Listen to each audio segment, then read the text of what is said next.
Bizga tashab qo'yishmaganda. Тој е тип на маж каков што треба да биде еден сопруг. Дури и не би забележале дека има втора сопруга. Кога е тука, тоа сме само ние, нашето семејство. Xohlayman men ham misol uchun. Би било добро да беше легално да се омажам. Исто така сакам да станам официјална сопруга.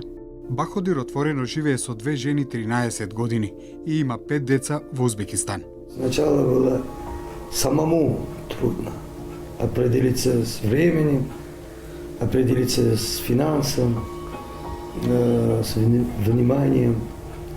Самому трудно. Полигамијата останува широко распространета во Централна Азија и покрај законските забрани. Преку религиозни бракови тоа е реалност за многу семејства. Застапниците за човекови права предупредуваат дека некои млади жени се согласуваат да видат втора сопруга за материјална сигурност, занемарувајќи го недостатокот на законска заштита за алиментација или наследство. 27 годишната Мехрангес од Таџикистан го сфатила тоа откако таткото на незиното дете, кој ги вселил во неговиот стан, се свртал против неа. Тој вели дека сум безвредна сопруга. Ако не послушам, се заканува дека ќе ме избрка и ќе ми го земе синот. Постојано ме уценува со ова. Миграцијата на работна сила го зголемува проблемот.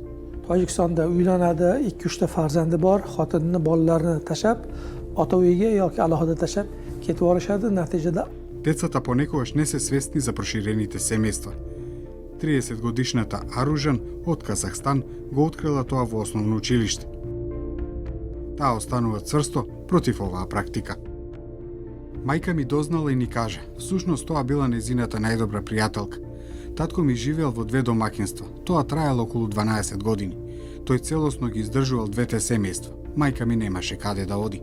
Полигамијата беше декриминализирана во Казахстан во 1991 година, но вторите бракови не можат законски да се регистрираат.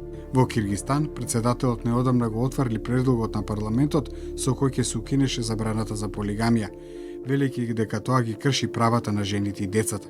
Сепак, некои јавни личности оправдуваат или практикуваат повеќекратни бракови.